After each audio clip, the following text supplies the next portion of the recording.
الله وحده لا شريك له ونشهد أن محمدا عبده ورسوله أرسله بالهدى ودين الحق ليظهره على الدين كله ولو كره المشركون أما بعد فأعوذ بالله من الشيطان الرجيم بسم الله الرحمن الرحيم قد كانت لكم أسوة حسنة في إبراهيم والذين معه إذ قالوا لقومهم إنا براء منكم ومما تعبدون من دون الله كفرنا بكم وبدا بيننا وبينكم العداوة والبغضاء وأبدا حتى تؤمنوا بالله وحده إلا قول إبراهيم لأبيه لأستغفرن لك وما أملك لك من الله من شيء ربنا عليك توكلنا وإليك أنبنا وإليك المصير.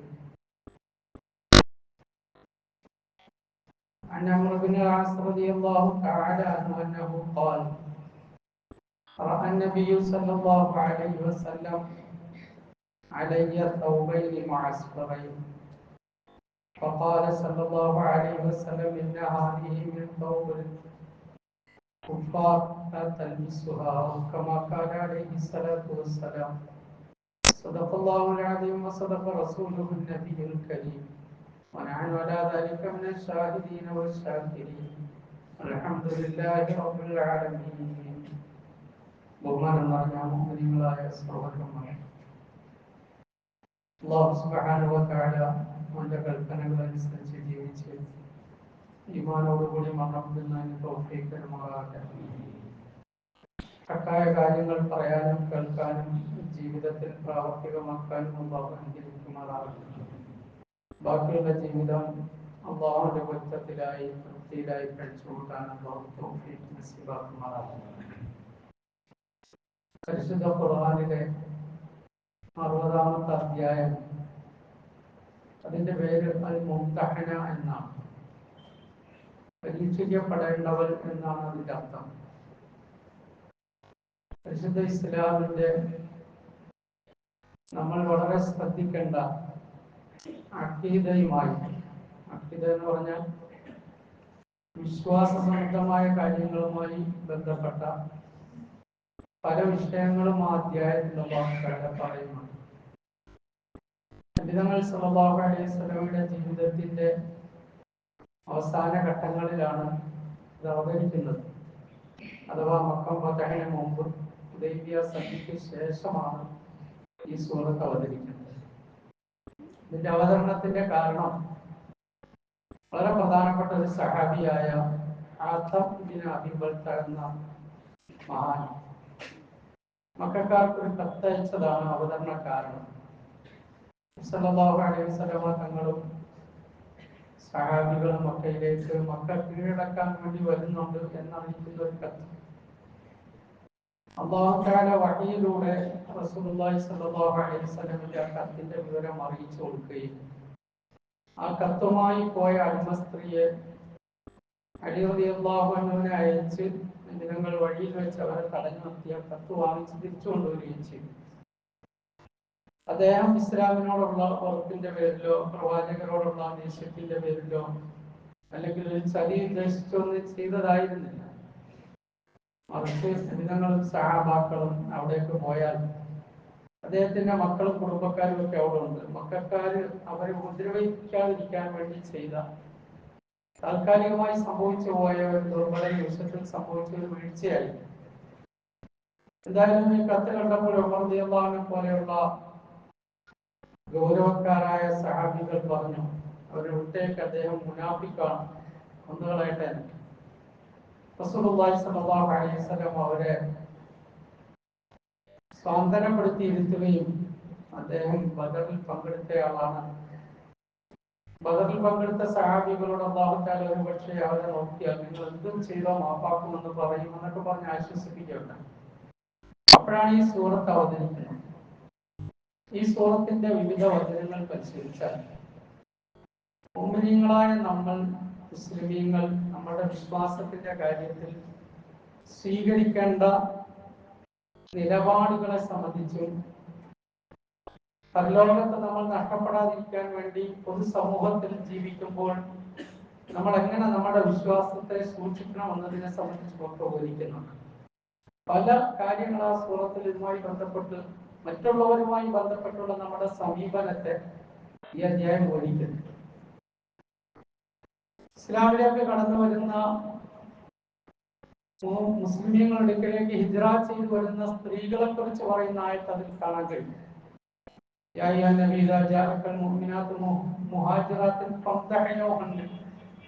ആ ആയത്തിന്റെ പേരിലാണ് അധ്യായത്തിന് അങ്ങനെ ഒരു പരീക്ഷിക്കപ്പെടേണ്ടവളെന്ന പേര് വെക്കാനുള്ള കാരണം.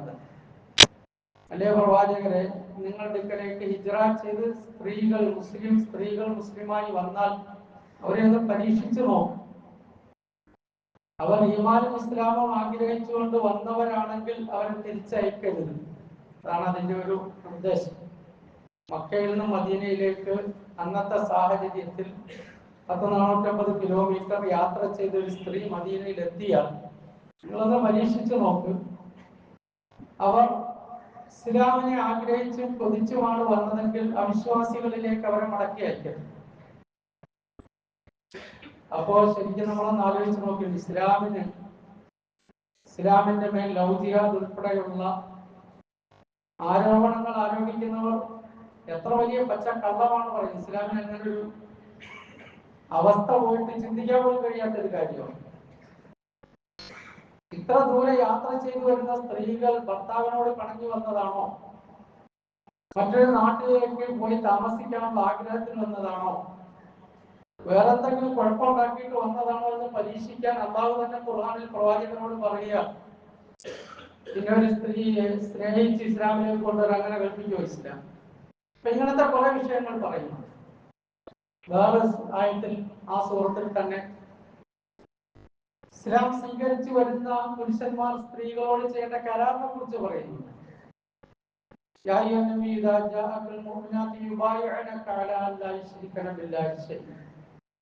അങ്ങനെ ഇസ്ലാം സ്വീകരിച്ച ആരെങ്കിലും വന്നാൽ അവരോട് കരാറെടുക്കണം. അവർ അല്ലാഹുവിനെയും ഒന്നിനെയും ശിർക്ക് വെക്കരുത്, പങ്കു ചേർക്കരുത് തുടങ്ങിയ കുറെ വൻപാപങ്ങളിൽ നിന്നും ഒഴിഞ്ഞു നിൽക്കണമെന്നുള്ള നിർദ്ദേശം കാണാൻ കഴിയും.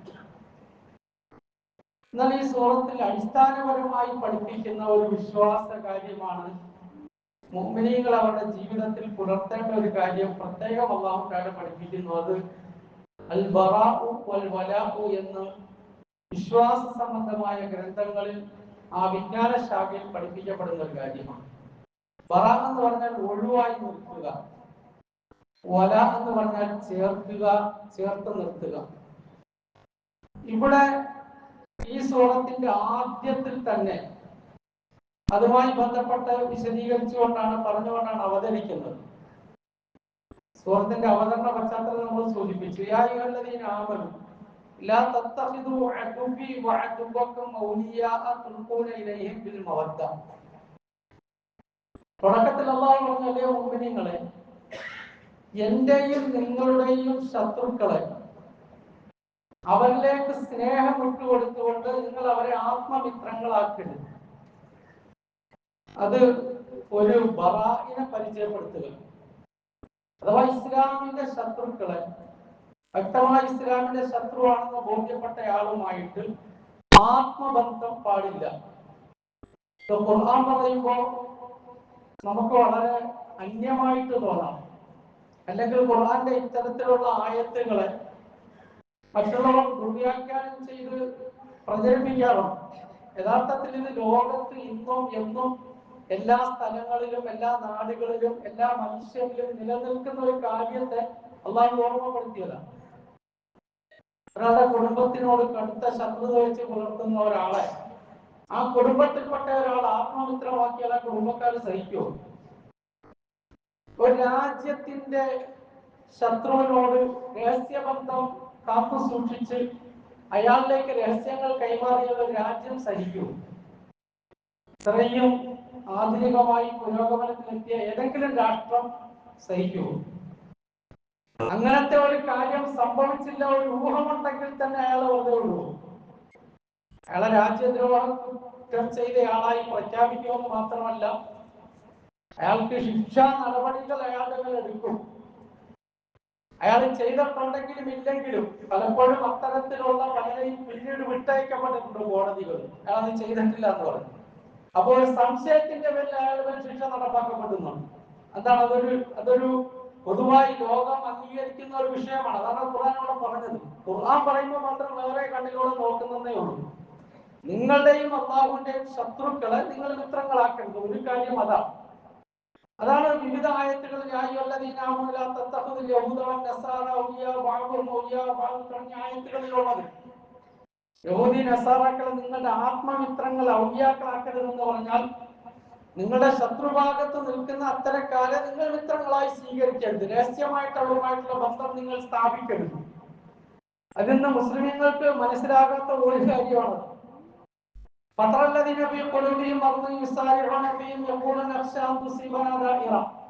ഹൃദയത്തിൽ രോഗമുള്ള ആൾക്കാരെ താങ്കൾക്ക് കാണാൻ കഴിയും. അത്തരക്കാരോട് പെട്ടെന്ന് അവരുമായിട്ടുള്ള ബന്ധം സ്ഥാപിക്കുന്നതിൽ ധൃതി കാണിക്കുന്നതായിട്ട് കാണാൻ കഴിയും. ഖുർആൻ ഹൃദയത്തിൽ രോഗമുണ്ടെന്ന് പറഞ്ഞാൽ അതിനർത്ഥം നിഫാഖ് ഉണ്ടെന്നാണ്. ഹാർട്ട് അറ്റാക്ക് വരുന്ന ബ്ലോക്ക് ഉണ്ടെന്നല്ല അർത്ഥം. പത്രള്ളതിനൊക്കെ പൊടുവിയും മറന്നു. ഖുർആന്റെ പ്രയോഗം അതാണ്. ഹൃദയത്തിൽ രോഗമുള്ളവർ എന്ന് പറഞ്ഞാൽ കാപട്യമുള്ളവർ. അവർ അത്തരക്കാരോട് ധൃതി കാണിക്കുന്നതായിട്ട് നിങ്ങൾക്ക് കാണാൻ പറ്റും. എപ്പോഴും നമുക്ക് എന്തെങ്കിലും സംഭവിച്ചു പോകുമോ എന്ന ഭയമാണ് അവർക്ക്. അല്ലാഹു തആല വിജയം തരികയും രക്ഷപ്പെടുകയും ചെയ്താൽ ഇവർ ഖേദിക്കുന്നതായിട്ട് കാണാൻ കഴിയുമെന്ന് ഖുർആനിലുണ്ട്. അപ്പൊ അവിടെ ഒന്നാമതായിട്ട് ഖുർആൻ പറയുന്ന ഒരു ബറാഅണ്, ഒഴിവായി നിൽക്കുക എന്നുള്ളത്.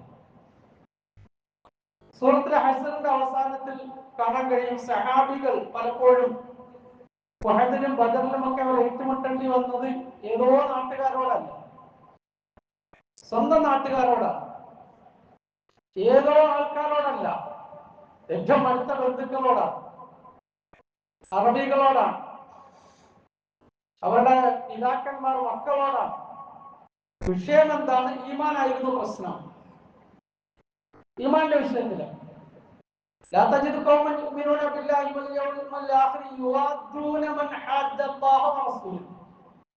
അല്ലാഹു തആല സഹാബാക്കളോട് പറഞ്ഞു, അല്ലാഹുവിനോടും റസൂലിനോടും കടുത്ത ശത്രുത വെച്ച് പുലർത്തുന്നവരോട് നിങ്ങൾ അവരെ മിത്രങ്ങളാക്കരുത്. അവരിന് പിതാവാണെങ്കിലും മക്കളാണെങ്കിലും മാതാപിതാക്കളാണെങ്കിലും സഹോദരങ്ങളാണെങ്കിലും എന്നൊക്കെ അതിന്റെ ആയത്ത് ബാക്കി പറയുന്നു. അബൂബക്കർ സിദ്ദീഖ് റളിയല്ലാഹു അൻഹുവിന്റെ മകൻ ഇസ്ലാമായതിനു ശേഷം പിതാവിനോട് പറഞ്ഞു, ബദറിൽ വെച്ച് എന്റെ ആയുധത്തിന്റെ തലപ്പത്ത് വാപ്പ എത്തിയിരുന്നു, ഞാൻ കണ്ണടച്ച് മാറിപ്പോയതാണ്. അബൂബക്കർ സിദ്ദീഖ് റളിയല്ലാഹു അൻഹു പറഞ്ഞു, ഞാനായിരുന്നെങ്കിൽ അങ്ങനെ മാറിപ്പോകുമായിരുന്നില്ല. അത് ഇസ്ലാം പഠിപ്പിക്കുന്ന ഒരു കാര്യമാണ്. എന്നോർത്ത് ലോകത്തുള്ള എല്ലാ മുസ്ലിമീങ്ങളല്ലാത്തവരോടും ശത്രുതയോടെ പെരുമാറണമെന്നും അനീതി കാണിക്കണമെന്നും ഒരിക്കലും ഇസ്ലാം പറയുന്നില്ല. എന്ന് മാത്രമല്ല, ഈ സൂറത്തിൽ തന്നെ ആ കാര്യം അല്ലാഹു പറയുന്നുണ്ട്. ഖുർആന് ശരീഅത്ത് ജാമിഉം മാനിഉമാണെന്ന് പറഞ്ഞു. കൊള്ളേണ്ടതിനെല്ലാം കൊണ്ടിട്ടുണ്ട്, തള്ളേണ്ടതിനെല്ലാം തള്ളിയിട്ടുണ്ട്. لا ينهاكم الله عن الذين لم يقاتلوكم في الدين ولم يخرجوكم من دياركم أن تبروهم وتقسطوا إليهم إن الله يحب المقسطين. അല്ലാഹു തആല നിങ്ങളെ വിലക്കിയിട്ടില്ല. ലം യുഖാതിലുക്കും ഫിദ്ദീൻ, നിങ്ങളോട് യുദ്ധം ചെയ്യാൻ വരാതിരിക്കുകയും നിങ്ങളെ നാട്ടിൽ നിന്ന് പുറത്താക്കാതിരിക്കുകയും ചെയ്യുന്ന മനുഷ്യരോട് സ്നേഹം പുലർത്തുന്നതിന്, ബന്ധം പുലർത്തുന്നതിന്, അവരോട് നീതി കാണിക്കുന്നതിന്, അവർക്ക് നന്മ ചെയ്യുന്നതിന് നിങ്ങളെ വിലക്കിയിട്ടില്ല. നിങ്ങൾ അവരോട് നന്മ ചെയ്യണം. അല്ലാഹു തആല അങ്ങനെയുള്ള നീതിമാന്മാരെ ഇഷ്ടപ്പെടുന്നു. പ്രവാചകൻ സല്ലല്ലാഹു അലൈഹി വസല്ലമയുടെ ജീവിതം നോക്കിയാൽ അങ്ങനത്തെ ഒരുപാട് കാര്യങ്ങൾ കാണാൻ കഴിയും. അവരുമായിട്ട് ഇടപാട് നടത്തിയിട്ടുണ്ട്. നബി സല്ലല്ലാഹു അലൈഹി വസല്ലം വഫാത്താകുമ്പോൾ നബിതങ്ങളുടെ പടയെങ്കിൽ ഒരു യഹൂദിയുടെ വീട്ടിൽ പണയപ്പെടുത്തിയിരിക്കുകയായിരുന്നു എന്ന സംഭവം നമുക്കറിയാം. പണയപ്പെടുത്തി എന്ന് പറയുമ്പോൾ നമ്മുടെ പണയമല്ല കേട്ടോ, പലിശ പണയം. അവിടെ കൊണ്ട് ആ സാധനം വെക്കും, പൈസ കടം വാങ്ങിക്കും, ഈ കടം തിരിച്ചു കൊടുക്കുമ്പോൾ ആ സാധനം തിരിച്ചു കൊടുക്കും, ഇത്ര തന്നെ. ആ പൈസയ്ക്ക് ഒരു വീട് ഉറപ്പിന് വേണ്ടി ഒരു സാധനം വെക്കുക, അത്ര. അത് ഉപയോഗിക്കുകയില്ല. അപ്പൊ നബി തങ്ങൾ സല്ലല്ലാഹു അലൈഹി വസല്ലം യഹൂദികൾ അങ്ങനെ ചെയ്തിട്ടുണ്ട്. അവരുടെ രോഗികളായ ആ രോഗിയെ സന്ദർശിക്കാൻ ഇസ്ലാം പഠിപ്പിച്ചിട്ടുണ്ട്. റസൂലുള്ളാഹി സ്വല്ലല്ലാഹു അലൈഹി വസല്ലം യഹൂദിയായ ഒരു കുട്ടി തങ്ങളുടെ അടുക്കൽ വരുമായിരുന്നു. രോഗിയായപ്പോൾ തങ്ങൾ പോയ ഹദീസ് നമുക്കറിയാം. സല്ലല്ലാഹു അലൈഹി വസല്ലം തങ്ങൾ ചെല്ലുമ്പോൾ ആ കുട്ടി മരണത്തിന്റെ വക്കിലാണ്. റസൂലുള്ളാഹി സ്വല്ലല്ലാഹു അലൈഹി വസല്ലം ആ കുട്ടിയോട് പറഞ്ഞു, കലിമ പറയാൻ പറഞ്ഞു. അശ്ഹദു അല്ലാ ഇലാഹ ഇല്ലല്ലാഹു വ അന്നി റസൂലുള്ളാഹ്, ആരാധനയ്ക്കവൻ അല്ലാഹു അല്ലാതെ മറ്റാരുമില്ല, ഞാൻ അല്ലാഹുവിന്റെ റസൂലാണെന്ന് വിശ്വസിക്കാൻ പറഞ്ഞു. ആ കുട്ടിയുടെ പിതാവ് അടുത്തിരിക്കുന്നുണ്ടായിരുന്നു. ആ കുട്ടി പിതാവിലേക്ക് നോക്കി. പിതാവ് പറഞ്ഞു, അത്തേ അബുൽ ഖാസിം, അബുൽ ഖാസിമിനെ വഴിപ്പെട്ടു കൊള്ളുക എന്ന് പറഞ്ഞു. നബി സല്ലല്ലാഹു അലൈഹി വസല്ലം ഖാസിം എന്ന പുത്രൻ ഉള്ളതുകൊണ്ട് അങ്ങനെ വിളിക്കുമായിരുന്നു. ആ കുട്ടി ഷഹാദത്ത് പറഞ്ഞ് ഇസ്ലാം സ്വീകരിച്ചു, മരണപ്പെട്ടു. നബി സല്ലല്ലാഹു അലൈഹി വസല്ലം വീട്ടിൽ നിന്നും ഇറങ്ങി വരുമ്പോൾ പറയുന്നുണ്ടായിരുന്നു, അൽഹംദുലില്ലാഹി അല്ലദീ അൻഖദഹു മിനൻ നാർ, ആ കുട്ടിയെ നരകത്തിൽ നിന്ന് രക്ഷപ്പെടുത്തിയ അല്ലാഹുവിനാണ് സർവ്വസ്തുതിയും എന്ന് പറഞ്ഞുകൊണ്ട് സന്തോഷത്തോടെ ഇറങ്ങി വരുന്നുണ്ട്. നമ്മളാണ് എങ്ങനെ ആയിരിക്കും അറിയുന്നത്? കുട്ടി മരിച്ചുപോയല്ലോ എന്നുള്ള വിഷമത്തിലേക്ക്. കുട്ടി മരിച്ചുപോയല്ലോ. മരണം വലിയ യാഥാർത്ഥ്യമാണ്. അതിനേക്കാൾ വലിയ യാഥാർത്ഥ്യമാണ് ഈമാനില്ലാതെ മരിക്കുന്ന ഒരു മനുഷ്യൻ വലിയ അപകടത്തിലാണെന്നത് അല്ലാഹു റസൂൽ സല്ലല്ലാഹു അലൈഹി വസല്ലമയ്ക്ക് അറിയാം. വലിയ അപകടം ഏതാണ്? അതുകൊണ്ടാണ് സന്തോഷിച്ചത്. കലിമ പറഞ്ഞ് മരിച്ചതിന്റെ ഞങ്ങൾ രോഗിയെ സന്ദർശിച്ചിട്ടുണ്ട്. വളരെ പ്രസിദ്ധമായ ഹദീസാണ് ഇമാം മുസ്ലിം ഉദ്ധരിക്കുന്നത്. യഹൂദിയുടെ ജനാസ പോയപ്പോൾ നബി സല്ലല്ലാഹു അലൈഹി വസല്ലം എഴുന്നേറ്റ് നിന്നു. സഹാബാക്കൾ പറഞ്ഞു, അതൊരു യഹൂദിയുടെ ജനാസയാണ്. റസൂലുള്ളാഹി സ്വല്ലല്ലാഹു അലൈഹി വസല്ലം പറഞ്ഞു, അതൊരു മനുഷ്യനല്ലേ, നഫ്സൻ, അതൊരു മനുഷ്യനല്ലേ, ഇതൊരു മനുഷ്യന്റെ ജനാസയാണല്ലോ. യഹൂദിയുടെ ജനാസയോട് പോലുമുള്ള കടപ്പാടുകൾ പഠിപ്പിക്കപ്പെട്ടിട്ടുണ്ട് ഇസ്ലാം. അങ്ങനത്തെ ഒരുപാട് ഹക്കുകൾ, ആ രീതിയിലുള്ള പെരുമാറ്റങ്ങൾക്കൊന്നും ഒരു വേദിയും കെട്ടിയിട്ടില്ല. നബി തങ്ങൾക്ക് ഹദിയ കൊണ്ടുവന്നത് സ്വീകരിച്ചിട്ടുണ്ട്. രാജാവ് ഹദിയ കൊടുത്തയച്ചു, റസൂലുള്ളാഹി സ്വല്ലല്ലാഹു അലൈഹി വസല്ലം സ്വീകരിച്ചു. അദ്ദേഹം ഇസ്ലാം സ്വീകരിച്ചിരുന്നു. ഉമർ റളിയല്ലാഹു അൻഹു തന്റെ മുശ്രിക്കായ സഹോദരന്റെ ജോലി വസ്ത്രം ഹദിയ കൊടുത്തായിട്ട് നമുക്ക് കാണാൻ കഴിയും. അസ്മാ റളിയല്ലാഹു തആല പറയുന്നുണ്ട്, അബൂബക്കർ സിദ്ദീഖ് റളിയല്ലാഹു അൻഹു മകൾ അസ്മാ റളിയല്ലാഹു അൻഹ, എന്റെ മാതാവ് മദീനയിൽ വന്ന് എന്നെ സന്ദർശിക്കാൻ വേണ്ടി, അവർ മുസ്ലിം ആയിരുന്നില്ല. അബൂബക്കർ സിദ്ദീഖ് റളിയല്ലാഹു അൻഹുവിന്റെ ഒരു ഭാര്യയാണ് ആയിഷ റളിയല്ലാഹു അൻഹയുടെ ഉമ്മ മുസ്ലിമാണ്. അസ്മാ റളിയല്ലാഹു അൻഹയുടെ ഉമ്മയാണ്. ഒരു മുസ്ലിം ആയിരുന്നില്ല. മദീനയിൽ വന്നപ്പോൾ അസ്മാ റളിയല്ലാഹു അൻഹ നബി സല്ലല്ലാഹു അലൈഹി വസല്ലം തങ്ങളോട് ചോദിച്ചു, എന്റെ മാതാവ് എന്നോടുള്ള വലിയ ആഗ്രഹത്തിൽ വന്നിരിക്കുകയാണ്, ഞാൻ എന്ത് ചെയ്യണം? അവർക്ക് അല്ലാഹു റസൂൽ സല്ലല്ലാഹു അലൈഹി വസല്ലം ചോദിക്കാതെ വേറൊരു കാര്യമില്ല. ഇതങ്ങൾ സല്ലല്ലാഹു അലൈഹി വസല്ലം പറഞ്ഞു, സിരിഹാ വഹിയ കാഫിറ, അവർ അവിശ്വാസിയാണെങ്കിലും അവരോടുള്ള ബന്ധത്തെ ചേർത്ത് കൊള്ളുക, അവരുടെ വീട്ടിൽ പ്രവേശിപ്പിക്കുക, കുടുംബത്തെ ചേർക്കുക. അപ്പൊ പരിശുദ്ധ ഇസ്ലാം കണ്ണടച്ച് എല്ലാവരെയും അവിശ്വാസികളായി എല്ലാവരോടും ദേഷ്യത്തോടെ പെരുമാറാൻ അങ്ങനെയൊന്നും പഠിപ്പിച്ചിട്ടില്ല. പക്ഷെ ഇസ്ലാമിന്റെ ശത്രുത വെച്ച് പുലർത്തുന്നവരോട് ആത്മമിത്രമായി അവരെ സ്വീകരിക്കരുത്. അതാണ് ബറാഇന്റെ ഒരു മഅന, ഒരർത്ഥം. അവരൊന്നും ഒഴിവായി നിൽക്കുക. രണ്ടാമത്തെ ഒരു കാര്യം, അവരുടെ വിശ്വാസങ്ങൾ, ആചാരങ്ങൾ, അനുഷ്ഠാനങ്ങൾ, ആഘോഷങ്ങൾ, അതുമായി ബന്ധപ്പെട്ട എല്ലാ കാര്യങ്ങളിൽ നിന്നും വിശ്വാസി ഒഴിവായിരിക്കണം. അത് ഖുർആന്റെ നിർദ്ദേശമാണ്. ഇവിടെ ഈ സൂറത്തിൽ തന്നെ അല്ലാഹു തആല ഇബ്രാഹിം നബി അലൈഹി സ്വലാത്തു വസ്സലാമെ എടുത്തു പറയുകയാണ് നമ്മളോട്. ഖദ് കാനത് ലക്കും ഉസ്വത്തുൻ ഹസനത്തുൻ ഫീ ഇബ്രാഹിമ വല്ലദീന മഅ. ഇബ്രാഹിം നബി അലൈഹി സ്വലാത്തു വസ്സലാമയുടെ മില്ലത്താണ്, മതമാണ് നബി സല്ലല്ലാഹു അലൈഹി വസല്ലമയുടെ പൂർത്തീകരിക്കുന്നത്. അത്തബിയ മില്ലത്ത ഇബ്രാഹിം ഹനീഫ, അനിത്തബിഅ മില്ലത്ത ഇബ്രാഹിം ഹനീഫ. മുഅ്മിനീങ്ങളോടും നബിയുടെ ഉമ്മത്തികളായ നമ്മളോടും പ്രവാചകൻ സല്ലല്ലാഹു അലൈഹി വസല്ലമയോട് പ്രത്യേകിച്ച് ഇബ്രാഹിം നബി അലൈഹി സ്വലാത്തു വസ്സലാമയുടെ മാർഗത്തെ, മതത്തെ, വഴിയെ പിൻപറ്റുന്ന അല്ലാഹു കൽപ്പിച്ചതാണ്. അപ്പൊ ഈ ആയത്തിൽ അല്ലാഹു തആല പ്രവാചകൻ സല്ലല്ലാഹു അലൈഹി വസല്ലമയെ പരിചയപ്പെടുത്തിയല്ലോ നമ്മളോട് പറയുകയാണ്, ഖദ് കാനത് ലക്കും ഉസ്വത്തുൻ ഹസനത്തുൻ ഫീ ഇബ്രാഹിമ വല്ലദീന മഅ. നിങ്ങൾക്ക് വളരെ ഉയർന്ന മാതൃകയുണ്ട് ഇബ്രാഹിം പ്രവാചകരിലും അദ്ദേഹത്തോടൊപ്പം ഉള്ളവർക്കും. ഇത് ഖാലു ലിഖൗമിഹിം, ഇബ്രാഹിം അലൈഹി സ്വലാത്തു വസ്സലാമയും കൂട്ടത്തിലുള്ളവരും തന്റെ ജനതയോട് പറഞ്ഞ സന്ദർഭം എന്താ പറഞ്ഞത്?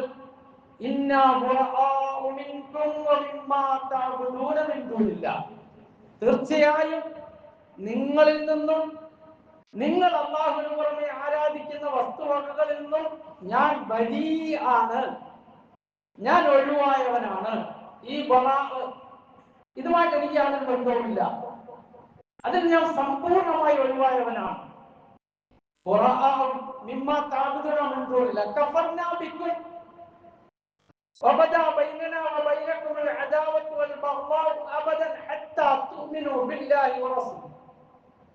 നിങ്ങൾ ഈ കൊണ്ട് നടക്കുന്ന ഈ കാര്യങ്ങളോട് ഞാൻ അവിശ്വസിച്ചിരിക്കാൻ, ഞാൻ അതിനെ വിശ്വസിക്കുകയുമില്ല, അംഗീകരിക്കുകയുമില്ല. ഞാൻ അതിൽ സമ്പൂർണമായി ഒഴിവായവനാണ്. നിങ്ങളുടെയും നമ്മളുടെയും ഇടയിൽ നിങ്ങൾ അല്ലാഹുവിനെ തള്ളിപ്പറഞ്ഞതിന്റെ പേരിലുള്ള അദാവത്തും ആ അല്ലാഹു വ്യക്തമായിരിക്കുക. അതുകൊണ്ട് ഈ കാര്യത്തിൽ നിങ്ങൾക്ക് ഇബ്രാഹിം പ്രവാചകനിൽ മാതൃകയുണ്ട് എന്ന് ഖുർആൻ നമ്മളോട് പറഞ്ഞു കേൾപ്പിക്കണം. ആ മാതൃക നിങ്ങൾ പിൻപറ്റണമെന്ന്. എന്നിട്ട് അല്ലാഹു തആല ഉടനെ പറയുകയാണ്, ഇല്ലാ ഖൗല ഇബ്രാഹിം ഫീ അബീഹി ലഅസ്തഗ്ഫിറന്ന ലക വമാ അംലികു ലക മിനല്ലാഹി മിൻ ശൈഇ. ഇബ്രാഹിം നബി അലൈഹി സ്വലാത്തു വസ്സലാമയുടെ പിതാവ് അവിശ്വാസിയായിരുന്നു. ആ പിതാവിന് വേണ്ടി ഞാൻ ദുആ ചെയ്യുമെന്ന് അദ്ദേഹം പറഞ്ഞ ആ വാക്കൊഴിച്ച് അതിൽ നിങ്ങൾക്ക് മാതൃകയില്ല. പിതാവ് മുസ്ലിം അല്ലാത്തതിന്റെ പേരിൽ അയാൾക്ക് വേണ്ടി പ്രാർത്ഥിക്കാൻ കഴിയില്ല. അതൊഴിച്ച് ഈ കാര്യത്തിൽ നിങ്ങൾക്ക് മാതൃകയുണ്ട്. അതുകൊണ്ട് ഈ ഒഴിവായി നിൽക്കുക എന്ന കാര്യം നിങ്ങൾ സ്വീകരിക്കണം. ഇത് പരിശുദ്ധ ഇസ്ലാമിൽ ഒരുപാട് കാര്യങ്ങളിൽ പ്രവാചകൻ സല്ലല്ലാഹു അലൈഹി വസല്ലം സ്വീകരിച്ചിട്ടുള്ള ഒരു നടപടിക്രമമാണ്. എന്തിനു വേണ്ടിയാണ്? ഈമാനിന്റെ സുരക്ഷിതത്വത്തിന് വേണ്ടി, ഈമാനെ സംരക്ഷിക്കാൻ വേണ്ടി. നാളെ ആഖിറത്തിൽ അല്ലാഹുവിനെ കണ്ടുമുട്ടുമ്പോൾ ഈമാനിൽ കലർപ്പുള്ളവരായി എത്തിച്ചേർന്നാൽ ആർക്കും രക്ഷപ്പെടാൻ കഴിയുകയില്ല. അതുകൊണ്ട് അല്ലാഹു റസൂൽ സല്ലല്ലാഹു അലൈഹി വസല്ലം പഠിപ്പിക്കുകയാണ്, അല്ലാഹു പഠിപ്പിച്ചിരിക്കുക. അതുകൊണ്ട് തന്നെ പ്രവാചകൻ സല്ലല്ലാഹു അലൈഹി വസല്ലം ഒരുപാട് കാര്യങ്ങളിൽ, ഒരുപക്ഷെ ജീവിതത്തിന്റെ സാധാരണ കാര്യങ്ങളിൽ പോലും മദീനയിൽ ഉണ്ടായിരുന്ന അവിശ്വാസികളോട് ആചാരാനുഷ്ഠാനങ്ങളിൽ എതിരായിട്ട് തന്നെ നിന്നിരുന്നു. അതങ്ങനെ കൽപ്പിക്കുകയും ചെയ്തിരുന്നു. വ്യക്തമായ ഹദീസുകൾ കാണാൻ കഴിയും. അതൊരു സ്വാതന്ത്ര്യമാണ്, എല്ലാ മനുഷ്യർക്കും അവകാശപ്പെട്ടൊരു സ്വാതന്ത്ര്യമാണ്. ഇസ്ലാമിനൊരു ഹദാറത്തുണ്ട്, ഇസ്ലാമിനൊരു സംസ്കാരമുണ്ട്, ഇസ്ലാമിനൊരു രീതിയുണ്ട്, ഇതിനൊരു വിശ്വാസ സംഹിതയുണ്ട്, ഇതിനൊരു കർമ്മ പദ്ധതിയുണ്ട്. അതിന്റെ വിശ്വാസത്തെ ഹനിക്കുന്ന, തുരങ്കം വെക്കുന്ന ഒരു കാര്യമായിട്ടും ഇസ്ലാം രാജ്യമാവില്ല. ഒരു മനുഷ്യൻ എന്ന നിലയിൽ എല്ലാ വിട്ടുവീഴ്ചകളും പരിശുദ്ധ ഇസ്ലാം കൊടുക്കുമ്പോഴും അള്ളാഹുവിന്റെ വഹ്ദാനിയത്തിനും ഈമാനും അതിന് കോട്ടം വരുന്ന ഒരു കാര്യവുമായി വിശ്വാസി ബന്ധപ്പെടാൻ പാടില്ല, അള്ളാഹ് സ്വീകരിക്കാൻ പാടില്ല. അംർ ബിൻ ആസ് റളിയല്ലാഹു അൻഹു പറയുകയാണ്, ഇമാം മുസ്ലിം ഉദ്ധരിക്കുന്ന ഹദീസാണ്, റഅൻ നബി സല്ലല്ലാഹു അലൈഹി വസല്ലം അലയ്യ ഖൗബൈനി മുസഅഫറൈനി. പ്രവാചകൻ സല്ലല്ലാഹു അലൈഹി വസല്ലം കുങ്കുമച്ചായം അല്ലെങ്കിൽ ചുവന്ന കളർ മുക്കിയ രണ്ട് വസ്ത്രം ഞാൻ ധരിച്ചിരിക്കുന്നത് കണ്ടു. നബി സല്ലല്ലാഹു അലൈഹി വസല്ലം പറഞ്ഞു, ലാ തൽബിസുഹാ ഇന്ന ഹാദിഹി മിൻ ഥൗബിൽ കുഫാർ. ഇത് അവിശ്വാസികളുടെ വസ്ത്രമാണ്, നീ അത് ധരിക്കരുത്, നിങ്ങൾ അത് ധരിക്കരുത്. നമ്മൾ അത് തന്നെ വാങ്ങിച്ചു ധരിക്കും. അതെന്തിനാ ധരിക്കുന്നത്? ആളറിയാതിരിക്കാൻ വേണ്ടി. ഇസ്ലാമിൽ അങ്ങനെ പാടില്ല, അത് ധരിക്കാൻ പാടില്ല. പാടില്ല എന്ന് പറഞ്ഞാൽ പാടില്ല എന്ന് തന്നെ. നബി സല്ലല്ലാഹു അലൈഹി വസല്ലം കേട്ടു മുഹറം 10 യഹൂദികൾ നോമ്പ് അനുഷ്ഠിക്കുന്നതായിട്ട്. ഇത് നമ്മൾ നേരത്തെ അനുഷ്ഠിക്കുന്നു. ഞാൻ അടുത്ത കൊല്ലം ജീവിച്ചിരുന്നത് 9 കൂടെ നോമ്പ് അനുഷ്ഠിക്കും. ഇത് മദീനയിലെ അഹ്ലു കിതാബുകാർക്ക് പോലും വ്യക്തമായി അറിയാവുന്ന ഒരു വിഷയമാണ്. അനസ് റളിയല്ലാഹു അൻഹു ഉദ്ധരിക്കുന്ന ഹദീസിൽ കാണാൻ കഴിയും, സാധാരണ സ്ത്രീകൾ അവർ ഋതുമതികളായാൽ, അവരുടെ അശുദ്ധിയുടെ പീരീഡ് ആയാൽ യഹൂദികൾ അവരെ വീട്ടിൽ കയറ്റുകയുമില്ല, അവരോട് ഒന്നിച്ച് ഭക്ഷണം കഴിക്കുകയുമില്ല. സഹാബികൾ നബി സല്ലല്ലാഹു അലൈഹി വസല്ലം ഇതിനെ കുറിച്ച് ചോദിച്ചു. അല്ലാഹു തആല ഖുർആൻ അവതരിപ്പിച്ച സല്ലല്ലാഹു മഹീർ ഫലാ തഖറബൂഹുന്ന ഹത്താ യത്ഹുർന എന്ന് തുടങ്ങുന്ന അതിന്റെ നിയമവശങ്ങൾ പറയുന്ന ആയത്ത് അവതരിപ്പിച്ചു. റസൂലുള്ളാഹി സ്വല്ലല്ലാഹു അലൈഹി വസല്ലം സഹാബികളോട് പറഞ്ഞു, ഇസ്നഉ കുല്ല ശൈഇൻ ഇല്ല നിക്കാഹ്. ഭാര്യ ഭർത്തൃ ബന്ധം ഒഴിച്ച് ബാക്കി എല്ലാ കാര്യങ്ങളും നിങ്ങൾക്ക് അവരുമായിട്ട് സഹകരിക്കാം. ആ ഒറ്റ കാര്യം ഒഴിച്ചു. ഈ കാര്യം യഹൂദികൾ ഇവരെത്തിയപ്പോൾ അവർ പറയാണ്,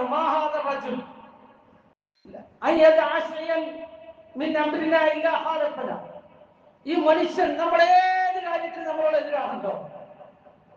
അത് അവർക്ക് തന്നെ അറിയാം. കാരണം അല്ലാഹു തആല വഹീൽ അറിയിച്ചതാണ് നബി സല്ലല്ലാഹു അലൈഹി വസല്ലമയോട്. ഈ ദീന്റെ എല്ലാ കാര്യങ്ങളും അങ്ങനത്തെ ഒരു രീതി സ്വീകരിക്കാൻ അല്ലാഹുവിന്റെ കൽപ്പനയാണ്. അത് അവർക്ക് തന്നെ അറിയാവുന്ന കാര്യമാണ്. പണ്ഡിതന്മാർ എഴുതിയിട്ടുണ്ട്, ഇന്ന് നമുക്കറിയാത്ത കാര്യവും അവർക്കറിയാം, നമുക്കറിയില്ല. നബി സല്ലല്ലാഹു അലൈഹി വസല്ലം വസ്ത്രം ധരിക്കുന്ന വിഷയത്തിൽ, ഇടയത്താഴം കഴിക്കുന്ന കാര്യത്തിൽ, നോമ്പ് മുറിക്കുമ്പോൾ ധൃതി കാണിക്കുന്ന കാര്യത്തിൽ, ഇതിലെല്ലാം ഈ വിഷയം എടുത്തു പറഞ്ഞിട്ടുണ്ട്. നിങ്ങൾ സഹർ കഴിക്ക്, അഹ്ലു കിതാബുകാർ സഹർ കഴിക്കില്ല. നിങ്ങൾ സമയമായ നോമ്പ് വേഗം മുറിക്കും, അവരങ്ങനെ ചെയ്യുകയില്ല. നോമ്പില് നമസ്കാരത്തിന് വേണ്ടി വിളിക്കാൻ എന്ത് ചെയ്യണം? സഹാബികളുമായിട്ട് ആലോചിച്ചപ്പോൾ പറഞ്ഞു, രസപ്രായ നമുക്ക് കൊടി ഉയർത്താം, ലാത്തൊഴിച്ചു പോകും. പ്രവാചകന് ഇഷ്ടപ്പെട്ടില്ല. സഹാബികൾ പറഞ്ഞു, നമുക്ക് ശംഖൂതാം. തങ്ങൾക്ക് അത് ഇഷ്ടപ്പെട്ടില്ല.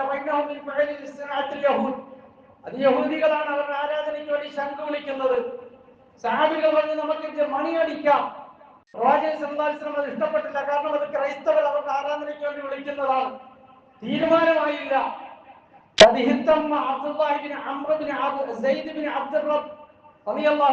ഏറ്റവും കൂടുതൽ ദുഃഖിതനായി പോയി കടന്നു. രാത്രിയിൽ അദ്ദേഹം ബാങ്കിന്റെ ശബ്ദം, ബാങ്കിന്റെ അൽഫാദുകൾ, ലഫ്ളുകൾ സ്വപ്നത്തിൽ കണ്ടു. നബി സല്ലല്ലാഹു അലൈഹി വസല്ലം അടുക്കൽ വന്നിട്ട് പറഞ്ഞു, നമസ്കാരത്തിന് വേണ്ടി വിളിക്കേണ്ട വാക്കുകൾ എനിക്ക് സ്വപ്നത്തിൽ പഠിപ്പിക്കപ്പെട്ടിരിക്കുന്നു. റസൂലുള്ളാഹി സ്വല്ലല്ലാഹു അലൈഹി വസല്ലം തസ്ദീഖ് ചെയ്തു. ആ സഹാബി കണ്ടതിന്റെ പേരിൽ മാത്രം ശരിയായിട്ടാവില്ല, നബി അതിനെ വാസ്തവമാക്കി സ്ഥിരീകരിച്ചു. എന്നിട്ട് പറഞ്ഞു, നീ ബിലാലിന് ആ വാക്ക് പറഞ്ഞു കൊടുത്തു. നിന്നേക്കാൾ ശബ്ദമുള്ളയാളാണ്. അതേ ബിലാൽ റളിയല്ലാഹു പറഞ്ഞു കൊടുത്തു. ബിലാൽ റളിയല്ലാഹു ബാങ്ക് വിളിച്ചു. ഇത് കേട്ടപ്പോൾ ഉമർ റളിയല്ലാഹു ഓടി വന്നു, അദ്ദേഹത്തിന്റെ വസ്ത്രം മുറുക്കി പിടിച്ചുകൊണ്ട്. കാരണം ഉടുത്തിട്ടില്ല. കാരണം ഈ സ്വപ്നം ഉമർ റളിയല്ലാഹു കണ്ടു, പല സഹാബികളും കണ്ടു, അത് സ്ഥിരപ്പെട്ടു. അപ്പൊ നബി സല്ലല്ലാഹു അലൈഹി വസല്ലമയുടെ ആ വിഷമം, സഹാബാക്കളുടെ വിഷമം ലോക ചരിത്രത്തിൽ എവിടെയും ആർക്കും ഇല്ലാത്ത രീതിയിൽ, ഇന്നേ വരെ ഒരു ശരീരത്തിലും കൊടുക്കാത്ത രീതിയിൽ അല്ലാഹു തആല ഒരു നിയമം അവതരിപ്പിച്ചു. ഇന്ന് ഒന്ന് ആലോചിച്ച് നോക്കുക, എവിടെയാണ്, ആർക്ക് വേണ്ടിയാണ് ആരാധന സമയത്ത് ഇങ്ങനത്തെ ഒരു സന്ദേശം മുഴങ്ങുന്നത്? ലോകത്തെവിടെ ആർക്കാണ് ആരാധനയ്ക്ക് വേണ്ടി ഇങ്ങനൊരു സന്ദേശം മുഴങ്ങുന്നത്? അല്ലാഹു അക്ബർ, അല്ലാഹു അക്ബർ, അല്ലാഹു ഏറ്റവും വലിയവനാണ്, അല്ലാഹു ഏറ്റവും വലിയവനാണ്, ലോകം മുഴുവൻ വിളിക്കപ്പെട്ടുകൊണ്ടിരിക്കുന്നു. എത്ര ഉയർന്ന വാക്കുകളാണ്! സമ്പൂർണമായ വിളിയുടെ ഉടമസ്ഥനായ അല്ലാഹുവേ, സമ്പൂർണമായ ദഅവത്തിന്റെ ഉടമസ്ഥനായ അല്ലാഹുവേ, ബാങ്ക് 5 നേരം വിളിക്കുക ലോകത്ത് മുഴുവൻ. അത് ഇസ്ലാമിന്റെ ഒരു ഹദാറത്താണ്, ഇസ്ലാമിന്റെ ഒരു അപ്രമാദിത്വമാണ്, ഇസ്ലാമിന്റെ വേറിട്ട ഒരു സംസ്കാരമാണ്, വിശ്വാസ സംഹിതയാണ്. അവിടെ ദീനുൽ ഇസ്ലാം ഇത്തരം കാര്യങ്ങളിലെല്ലാം നമ്മളുടെ ഈമാനിനെ സംരക്ഷിക്കാൻ പറഞ്ഞിട്ടുണ്ട്. റസൂലുള്ളാഹി സ്വല്ലല്ലാഹു അലൈഹി വസല്ലം മദീനയിൽ വന്നപ്പോൾ അവരുടെ ആഘോഷങ്ങളെ കുറിച്ച് ചോദിച്ചു. ജാഹിലിയ്യത്തിലുണ്ടായിരുന്ന ആഘോഷങ്ങൾ പാടില്ല എന്ന് പറഞ്ഞു. നിങ്ങൾക്ക് അല്ലാഹു തആല ആഘോഷം അനുവദിച്ചു എന്ന് പറഞ്ഞു. അതൊന്ന് ഹജ്ജിന് വേണ്ടി, മറ്റൊന്ന് റമദാനിലെ നോമ്പിന് ശേഷമാണ്.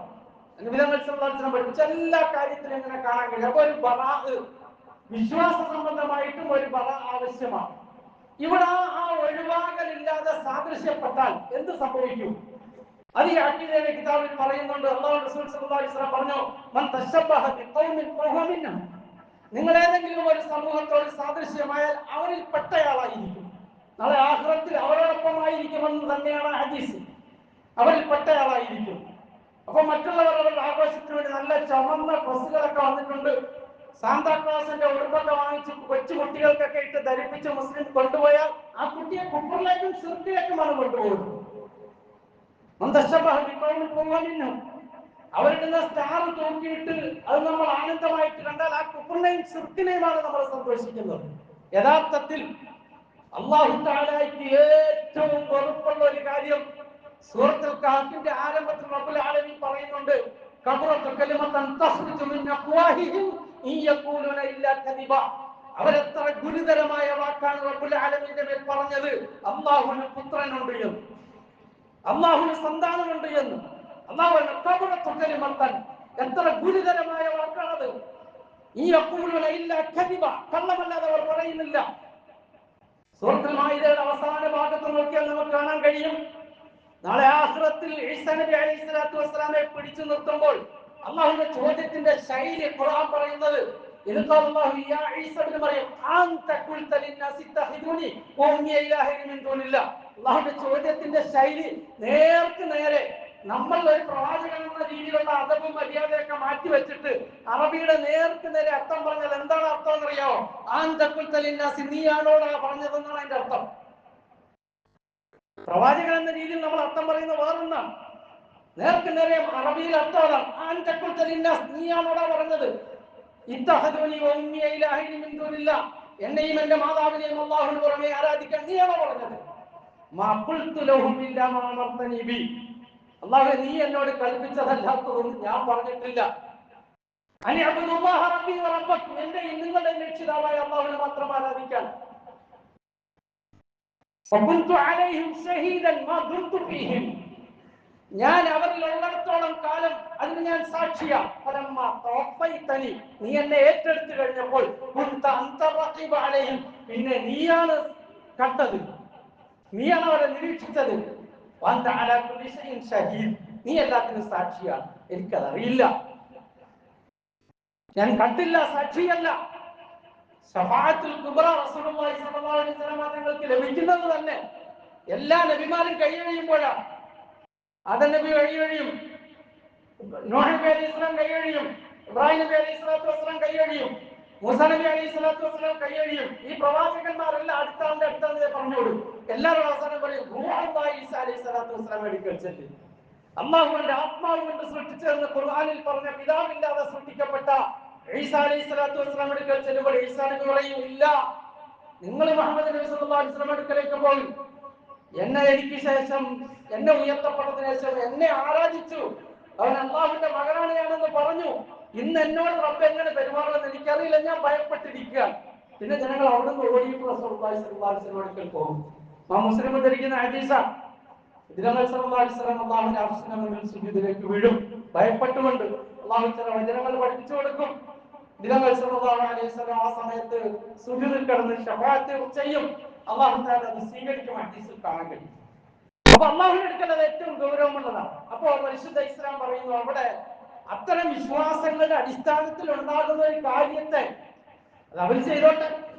ദുനിയാവിൽ എല്ലാവർക്കും ഇഷ്ടം പോലെ ജീവിക്കാനുള്ള അവകാശം അല്ലാഹു തന്നെ കൊടുത്തതാണ്. നേരത്തെ പറഞ്ഞില്ലേ, ഇസ്ലാമിലേക്ക് വരുന്ന ഒരു പെൺകുട്ടിയെ, ഒരു സ്ത്രീയെ പോലും പരിശോധിച്ച് നോക്കാൻ, ഭർത്താവിനെ കളഞ്ഞിട്ട് ഓടി വന്നതാണോ, ആരോടെങ്കിലും പ്രേമിച്ച് മതിരിയാടി വന്നതാണോ, പരിശോധിച്ച് നോക്കാൻ അല്ലാഹു പറഞ്ഞല്ലോ. അതല്ല ഇസ്ലാം ആഗ്രഹിച്ചു വന്നതാണോ? ഇതിൽ ഒരു നിർബന്ധമില്ല. സത്യവും അസത്യവും വ്യക്തമാണ്. മനുഷ്യന്റെ ഒരു അസ്തിത്വം നൽകിയത് തന്നെ പ്രാവർത്തിക സ്വാതന്ത്ര്യം ഇഖ്തിയാറും കൊടുത്തിട്ടാണ്. എങ്ങനെ വേണമെങ്കിലും ഇവിടെ ജീവിക്കാം, ആർക്കും എവിടെയും ഇതിനുള്ള അവകാശം ദുനിയാവിലുണ്ട്. പക്ഷേ ആഖിറത്തിൽ രക്ഷപ്പെടണമെങ്കിൽ ഈമാനും ഇസ്ലാമും അനുസരിച്ച് ജീവിക്കണം. അപ്പൊ അല്ലാഹു വെച്ചിരിക്കുന്ന കണ്ടീഷൻ, പ്രവാചകൻ സല്ലല്ലാഹു അലൈഹി വസല്ലം വെച്ചിരിക്കുന്ന കണ്ടീഷൻ അംഗീകരിച്ചേ മതിയാവുള്ളൂ. അതുകൊണ്ട് ഇസ്ലാമിന്റെ ഹദാറത്തിൽ, ഇസ്ലാമിന്റെ സംസ്കൃതിയിൽ, വിശ്വാസ കാര്യങ്ങളിൽ നമ്മൾ ശ്രദ്ധ പുലർത്തണം. ബറാഅ് വലാഅ് എന്ന് പറയുന്ന അഖീദയുടെ, വിശ്വാസത്തിന്റെ പ്രധാനപ്പെട്ട ഒരു വിഷയം നമ്മൾ ശരിക്കും ശ്രദ്ധിക്കുക തന്നെ വേണം. ധാരാളം ഹദീസുകൾ, ആയത്തുകൾ അല്ലാഹു തആല പറയുന്നുണ്ട്, വലൻ തർദഅൻക യഹൂദു വലൻ നസറ ഹത്താ തത്തബിഅ മില്ലതഹും. ഈ അഹ്ലു കിതാബുകാർ, യഹൂദി നസറാക്കൾ, അവരുടെ മാർഗത്തെ നിങ്ങൾ പിൻപറ്റുന്നത് വരെ അവർ തൃപ്തിപ്പെടുകയില്ല. സന്മാർഗം അല്ലാഹു പഠിപ്പിച്ചതാണ്. ഇനി അവരുടെ അഹ്വാകളെ, ഇച്ഛകളെ പിൻപറ്റിക്കഴിഞ്ഞാൽ നിങ്ങൾക്ക് ഒരു രക്ഷകനെയും ഒരു സഹായിയെയും ഒരിക്കലും കണ്ടെത്താൻ കഴിയുകയില്ല. فلن ترضى عنك اليهود ولا النصارى حتى تتبع ملتهم قل إن هدى الله هو الهدى ولئن اتبعت أهواءهم بعد الذي جاءك من العلم. താങ്കൾക്ക് ഈ വിജ്ഞാനം, ഈ ഖുർആൻ വന്ന് കിട്ടിയതിന് ശേഷം അവരുടെ ഇച്ഛയെങ്ങാനും താങ്കൾ പിൻപറ്റിയാൽ അല്ലാഹുവിന്റെ ഒരു സഹായം കിട്ടുകയില്ല, അല്ലാഹുവിന്റെ രക്ഷകനെയും കണ്ടെത്താൻ കഴിയില്ല. ധാരാളം ആയത്തുകൾ ഖുർആനിൽ നബിതങ്ങളെ ഖിതാബ് സംബോധന ചെയ്തുകൊണ്ട് അല്ലാഹു തആല താക്കീത് ചെയ്യുന്നതായിട്ട് കാണാൻ കഴിയും. അതുകൊണ്ട് സഹോദരങ്ങളെ, നമ്മുടെ ഈമാൻ സംരക്ഷിക്കാൻ നമ്മുടെ ബാധ്യതയാണ്. ആരുടെയും തലയിൽ കയറേണ്ട ആവശ്യവും നമുക്കില്ല. എല്ലാവരുമുള്ള ഹക്കുകൾ നമ്മൾ പാലിക്കുക. പക്ഷേ വിശ്വാസത്തെ സംരക്ഷിക്കേണ്ട കാര്യങ്ങൾ നമ്മൾ സൂക്ഷിക്കുക. അല്ലാഹു റബ്ബുൽ ആലമീൻ കാര്യങ്ങൾ മനസ്സിലാക്കി അമൽ ചെയ്യാൻ